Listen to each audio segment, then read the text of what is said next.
Aimee Murphy. I am the Executive Director of Life Matters Journal, um, also the founder. Life Matters Journal was founded just over 4 years ago, right after I graduated from my undergrad at Carnegie Mellon University here in Pittsburgh, Pennsylvania. So that's just a small background on that. I'm here today to answer some questions posed to me by Professor Rob Arner's course of students on feminism, Christianity, pro-life beliefs, um, all sorts of stuff like that. So I'm just going to read through the questions and hopefully give you guys some feedback. If you have any further questions, feel free to send them on to Rob, and I'm sure he'll be able to pass them on to me, and we can maybe email back and forth or something like that. Okay, so first question is from, oh, by the way, also, I'm really sorry if I mispronounce any of these names. Yeah, just sorry about that ahead of time. I think from Dehina, she asks, do you believe if you would have had your child, would your faith be different? Would your relationship status or your life? So, Dehina, I think it's really hard to speculate about what my life might be like if I had been pregnant. Um, as far as I know, as far as the doctors told me, they couldn't know whether or not I was pregnant or if I had an early miscarriage, but um, for all intents and purposes, we don't know. Um, I did not have an abortion when faced with a pregnancy scare at 16. My partner at the time, as I mentioned to you guys, did threaten to kill me. He told me that if I didn't get an abortion, he would kill me and then himself. Um, so I didn't have an abortion because I don't know if I was pregnant, but by the time that would have been an issue, I definitely wasn't. So um, anyway, so it's really hard to speculate about what ifs and what my life might be like. I'm sure my life would be very different had I been pregnant. I'm sure that my my relationship status would probably be different. I'm 26 right now, but I'm sure that I probably my whole future would have been a little different. My parents offered to take care of the child if I had been pregnant. So yeah, I can't really say how much different things would be. I probably would have stuck around town and gone to community college or a local university instead of traveling across the country. Um, so yeah, I mean, you can speculate all you want about how different things might be, but I really can't say. So sorry. Okay, next question from Carla. She asks, I think abortion should be illegal. Do you think that if abortion is illegal, do you think it will decrease the poverty level and abused children? Um, well, Carla, I can't really speculate, but I do think that the fact that abortion is illegal, or the fact that abortion is currently legal, really contributes to an overall devaluation of the lives of our children. It commoditizes their lives. So children are then items that are to be bought or sold, designed or discarded. And in the case of abortion, it is the case where children they can just sort of be discarded as garbage. Whether or not we like it, and we do have a preborn human being who, according to science, is a unique and individuated member of the human species, therefore a human being. So I think it's hard to say, well, if we permit this form of violence, will it prevent later forms of violence? It's all violence there that we're allowing. So if instead we, shift our paradigm when we say the preborn human being has value as an individual. So we're not going to value the human being's life only at certain stages, but at all stages. So, for example, we have a guy named Bill, and they were, pro-life sidewalk counselors who were outside a clinic and did everything that they could to save his life while he was a preborn child. They believed at that moment that his life was inherently valuable, worthy of protection. But then later on, he ends up on death row and they fight for him to die. Does that make sense? Likewise, you have people who are fighting for Bill's life now that he's on death row, but would have been totally fine with him being killed when he was a preborn child because they're against abortion. Does that make sense? So either way is really inconsistent for the actual value of the human individual. You're really saying that you value human rights in this sort of vague and nebulous idea instead of actually valuing the human being who's behind those rights. It's like, I'm sure people all had friends like this growing up who they don't really love the people that they're in relationships with. They just love the idea of being in love. Likewise, if you say, well, we want to prevent, this poverty and this abuse for these children when they are older, but you're okay with killing them when they're preborn, you're still allowing violence against them. So it's not really consistent with the value for the individual human being. So I would speculate, again, but it's just speculation, that really creating this foundation of understanding for the value of individual human beings will really change the paradigm about how we see other people. And I really do think it will raise up the whole of our society. Like by abolishing slavery, we didn't, say, well, okay, well, it's okay for, these certain people to, be discriminated against. We wash that away, and we hopefully have raised up society. Granted, it's not where it should be yet, but it is a step in the right direction. So, for the next question from Dominique, was it the life-turning event that made you become an activist for pro-life?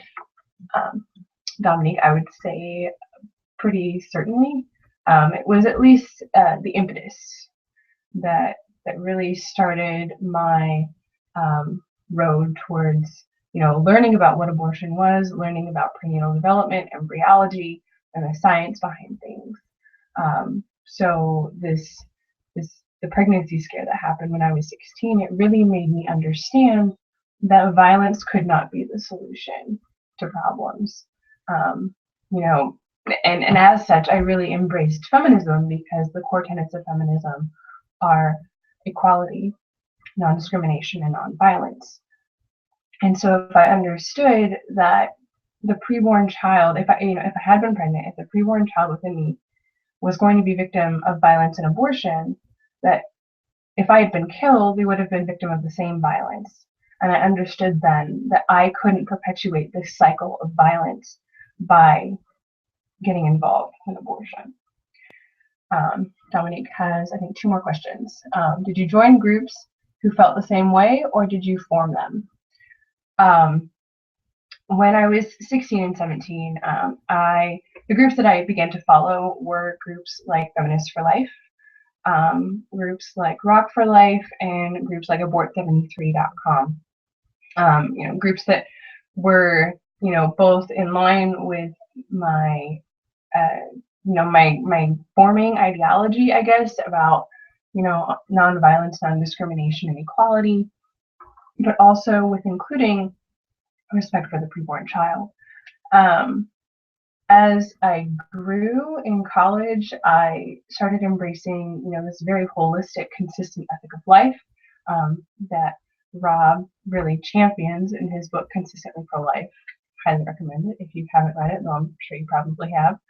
And so as I grew to understand this consistent ethic of life, I saw that there was really a lack of youth outreach in the consistent life ethic movement. And so I, began to see, well, I think this really is the thing that is going to change the conversation in our country, is this embrace of nonviolent ethics, this embrace of, holistic non-discrimination, where we can't leave out the prisoner on death row, where we can't leave out, the people who are behind enemy lines in war zones. We can't leave out the soldiers. We can't leave out, even the men who are captured and shipped to Guantanamo. That those, if human life is precious, then all human life is precious, and not just some of it. So after I graduated from Carnegie Mellon, I founded Life Matters Journal, which was based on a lot of the experience and the conversations that I had in my pro-life group at Carnegie Mellon, where I was the president of my pro-life group for 2 years. So, I mean, there are a lot of new groups that have formed in the last probably 5 or 6 years that I would totally throw my support behind, that really represent this holistic perspective. And I think a lot more groups are really moving that direction because they see it as the future. Okay, next question from Dominique. How did you get started with your movement? Okay, so I kind of mentioned some of that, I think. So, 17, Women's for Life, stuff like that. And then in college, after I graduated from college, I founded Life Matters Journal. In the time between there, I was involved with what started as the Respect Life Club at Carnegie Mellon. We were a great little club, but it was more or less formed for the 2008 election cycle. It was founded in conjunction with other conservative groups on campus. So I wasn't super involved at first because I'm not really a conservative. But I was invited to come to some of the meetings, and I eventually was like, well, like I really am super pro-life, so I really should go. And I think at the second or third meeting, I was invited to run for president. And I was like, well, okay, if that's where I'm being called, I'll do it. So I became president, and our group, I think, really struggled to get momentum. It was really difficult for us because we're on a very liberal, very secular campus, which is fine and great. But because of the hostile campus that we were on, it really charged us with this purpose, that we had to make sure that our message was not only being said, but that it was being heard. So we looked at, okay, what is effective on our campus, and what are people calling us out on? And it really was a lack of consistency. People were like, well, you don't really care about all human beings' lives. You don't care about the prisoner on death row. You don't care about this. You don't care about that. And well, I personally was like, well, yeah, I care about all of them. Not everyone in the club did. And there were some people who would just yell and engage in screaming matches the whole time. And I realized that was totally ineffective. There was no fruitful dialogue going on. And nobody who didn't agree with us would come to any of our events. So we took a hard look at our mission statement. We adjusted our mission statement to become a consistent ethic of life group, where we, really made it clear that we oppose all these different forms of violence. And so that really ended up changing the conversation on campus, because people who didn't agree with us on abortion would come to our events on other topics. And then we would end up talking about abortion really with this solid ethical foundation, this understanding that every human being's life was valuable and worthy of protection. So it really did change things. And that was why, when I graduated from college, I didn't see anything like that from a youth perspective. And so, really hit the ground running with Life Matters Journal. Okay, next question from Carolyn. What other reasons drew you to Catholicism rather than another denomination of Christianity?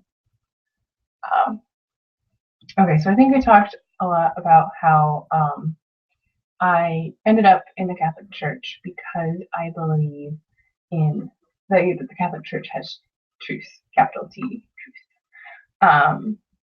And one of the big things that goes with that is believing in the real presence of Jesus Christ in the Eucharist. So it's not totally pro-life related, but I really do heartily believe in not only the incarnation, but also in the real presence of Jesus Christ, body, blood, soul, and divinity in the Eucharist. I believe in transubstantiation and all of that stuff. I also really heartily believe in the justice system of the church, and the way that they go about excommunication. And a lot of people are like, "Oh, excommunication, that's like so bad." But the reasoning behind excommunication, the way that they go about it, is that excommunication really represents an already existing disunity with the church, and their goal is restorative and rehabilitative. So their goal isn't just to shun people out of the church and have them stay there. Their goal is to say, you are, to declare to the person who is not in unity with the church, you are not in unity with the church. Here are ways that you can come back into unity with the church, and to really help guide them back into unity with the beliefs of the church. And so, because I believe in a restorative justice system, when I saw that parallel, I really, really appreciated that. I'm sure there are probably other things, but the number one thing is the real presence of God in the Eucharist. Okay, next question from Farah. What about the moral rights and freedom to control one's own body? Doesn't God give all of us the freedom of choice? Well, Farah, I do agree. God gives us all the freedom of choice. That's actually one of the things about free will, and one of the things that I appreciate about being a Catholic as well, and not a Calvinist. I don't believe in predestination, because if things are predestined, then there's no such thing as free will and choice. And if there's no such thing as free will and choice, then there's no such thing as true love, because love is a choice. Anyway, so God does, of course, give us all the freedom of choice. It doesn't mean that all choices should be legal. Murder, for one, homicide, not legal. Rape, not legal, shouldn't be legal. And the reasons why are because they are acts of violence against other human beings. As such, abortion is the brutal dismemberment or starvation or poisoning of a human being. Yes, the human being does reside within a woman's body. It's a natural process. It's a typical process. It is literally the way that every single human being has entered the world in all of history. So, yes, God does give us the freedom of choice, but that doesn't mean that all choices should be equal. As Feminists for Life says, all people are equal, all choices are not. So, yes, we have the freedom to control one's own body to a certain extent, but my right to swing my fist ends when I hit somebody else's face. So your right to control your own body exists in as much as you do things non-violently. The moment you begin to do something violently, it is impinging upon the rights of another human being. So that's a short answer. Next question from Jessica. As a member of the Catholic Church and as bisexual, do you agree on the Catholic Church and their position on homosexuality and bisexuality? This is a very general question because I know there are different extremes of the Catholic religion, and I see changes being made, but I still see a lot of Catholic rhetoric as regards to the gay population. Well, Jessica, it's a kind of complicated question. Yeah, so I've been openly bisexual since I was probably 15. Before I came back to faith, I was still actively dating women and yeah, things like that. But I began to understand the really holistic nature of Catholic teaching on sexuality, which is that all persons are called to chastity. And chastity means using, sex as it was intended by God for both procreation and for unitive nature to bring spouses together. I do agree with the Catholic Church that marriage, at least sacramental marriage, is between a man and a woman, as ordained by God. And a lot of this has to do with the teaching of Christ, where he talks about how, in the past, God allowed divorce because of the hardness of men's hearts. But that Christ is now saying that if you divorce a wife and marry another, that you're committing adultery. In the same vein, Christ talks in that same section about how a man will leave his father and mother and cling to his wife. So I do agree with the teachings of the Church on sacramental marriage. This being said, really understanding chastity is for everyone, and not just for some. Chastity is for married people. Chastity is for religious. Chastity is for lay single people. Chastity is for gay people and bisexual people and everyone. So what does chastity mean? We talked about this a little bit.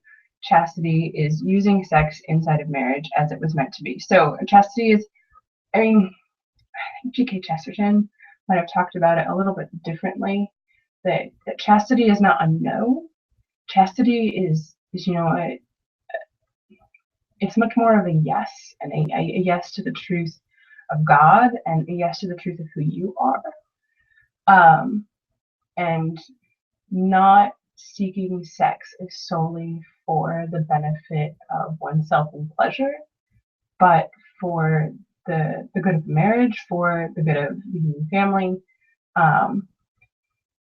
So as a single person, I guess I didn't really struggle with it once I made that conversion, because if I said, well, if I understand the Church to be right on this, then I'm going to follow that teaching on it.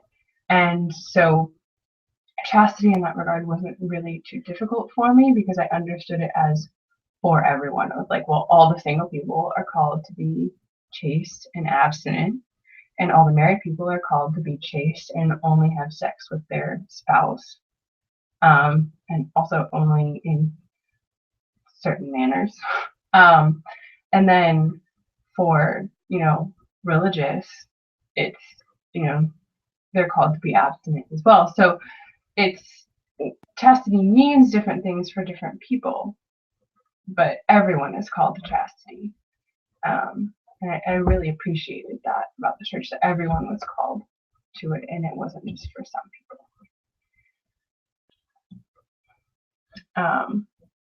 I would also highly recommend looking up, I think the blog is Steve Gershom. The blog is run by a guy who, that was his pen name, was Steve Gershom. His real name is Joseph Prever, I think. He is absolutely fantastic. I highly recommend him, and I'd also recommend looking up Eve Tushnet. She's also a fantastic lesbian Catholic, very open about it. I think she just published a book. You should look it up. Okay, next question from Daryl. Please explain how you define personalism and how your prior knowledge of personalism propelled you from being a pro-choice feminist to a pro-life activist, and the role of your faith in the Church pushing you into action. Well, Daryl, I don't know if I would have known that I believed in personalism prior, when I was a pro-choice feminist. I don't know if I could have said I believe in personalism, especially because I left pre-born human beings out.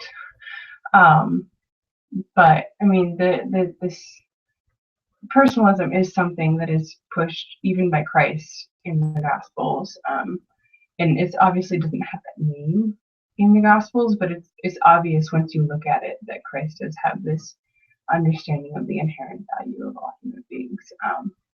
So there's that. I suppose that that seed was there, but I don't know if I would have called myself a personalist back then. But personalism is, in a nutshell, I guess, this understanding that each and every human being, as a person, is inherently valuable for, in and of themselves, that this personhood, this value comes from within. It's not something that is assigned from without. It's not something that is intrinsic or external to the human being. It is something that is intrinsic. Part of this, I know people are like, what, Kant? Like, Kant is so weird and he's not even really Christian, but Kant is post-Christian. And so the quote that I come back to is from Kant's, gosh, it has a lot of different translations for the title of the book. I think it's like Foundations of the Metaphysics of Morals. I think that's it. And he talks about how every human being, and in general every rational being, should be treated like always as an end in himself, not merely as a means, but always as an end in himself. And the reasoning behind that is because human beings have this rational capacity, whether or not you are really exercising that at every moment is irrelevant, because you have this capacity as a member of the human species to rational thought, to make choices, to have this free will, right? And so every human being has this capacity as a rational actor. And so it kind of comes back to this, this basis of what is a person, and is generally understood as somebody with rational capacity. There are some other people who will try to discriminate against certain classes of human beings by making persons smaller than all human beings. But sorry, there's a second part of this question.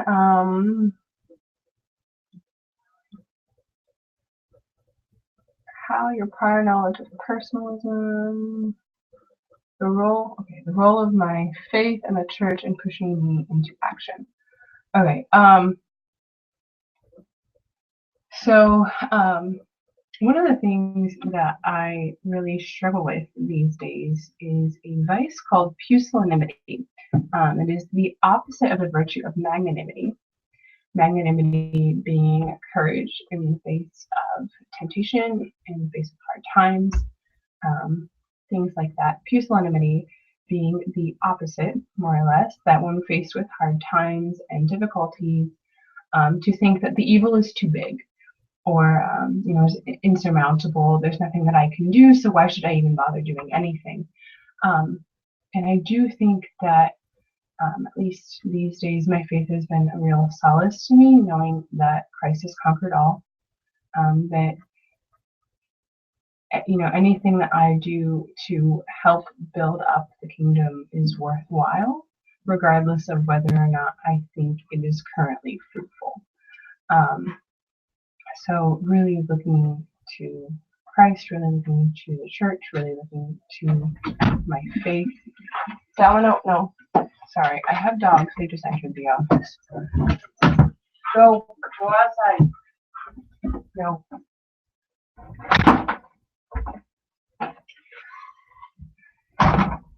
Sorry about that. Yeah, really looking to my faith, knowing that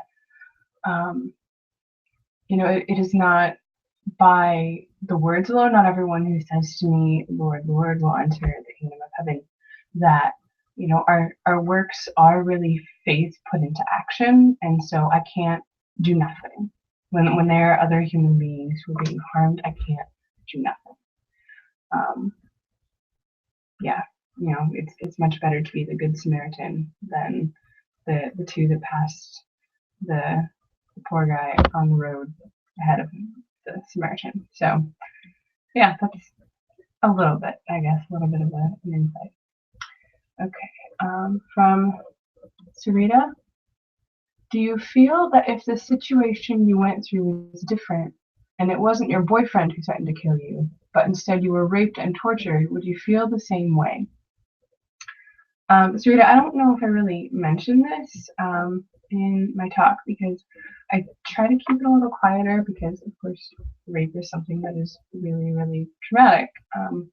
I was raped by the guy who I thought I was pregnant by the same guy who threatened to kill me. So I'm not, it's really hard to say what I might think. Yeah, I don't know, because I was raped, but it was also my boyfriend. I mean, but he wasn't my boyfriend at the time. We had broken up because he raped me. So it's a difficult situation to speculate about. Yeah, I don't know. I know that I was really, really stressed out about it. I was freaking out. I was crying every night and didn't sleep. Um, and I had been really struggling with my faith at the time. I really wasn't much of anything, but for the first time in weeks, I got down on my knees and I prayed to God that I would not be pregnant because of everything that I was going through, because I had been threatened, because I and I just got this profound sense of peace, just that everything was going to be okay. So I really can't speculate about what would have happened had it been a different situation. Um, I hope I would be pro-life now if that would have been what had happened, but yeah, I can't really speculate. In a certain regard, I'm grateful for what happened because I'm grateful for where I am today and who I am today. Okay, this is a long question, so bear with me. Last question from Salima.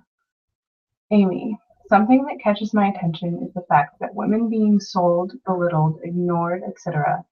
This makes me believe that men really were jealous and cold-hearted and afraid that someone different from them, women, a black person, making them a slave. These acts are very similar in the way the men from back in those days wanted women to believe that they were less than men, not be able to work, to vote, to live life effectively because they were too worried about women possibly gaining equal control, power, knowledge, and money, possibly more power than men. The men did the same but much worse things to the African people who were slaves, now known as black people. Do you agree? I would definitely say that patriarchal structures over the course of history have oppressed various different groups of people. Definitely African people, slaves, and blacks, and definitely women. Is very interesting to note that Susan B. Anthony and Elizabeth Cady Stanton were both hardcore abolitionists, and then they more or less put their women's rights work on the back burner to make sure that slavery got abolished and do the things that were necessary um, to see that through. I mean, both of them were more or less pacifists, but were very, very ardent abolitionists and believed in the abolition of the slave trade and believed in full enfranchisement for Black Americans. So, I do believe that, there has been oppression, and I mean, even still, there continues to be oppression. I mean, certainly in countries in the Middle East and things like that, but even still here in the United States, where women face things like pregnancy discrimination, where they face things like, what do you call it? um, there's a word for it. I mean, just the gender pay gap. Thank you. I'm a little bit tired. And I mean, even still, Black Americans still face discrimination, and especially in forms of poverty discrimination, welfare discrimination, and police brutality, things like that. So, are there still things left to be done? Absolutely. But I do think that this solid ethical foundation that is a consistent ethic of life based in personalism really has the power to break down political barriers, religious barriers, and really unite people who haven't been working together in the past to really help make change together for the good of all humanity. Um, Okay, guys, that's all the questions that I received. I hope I answered your questions.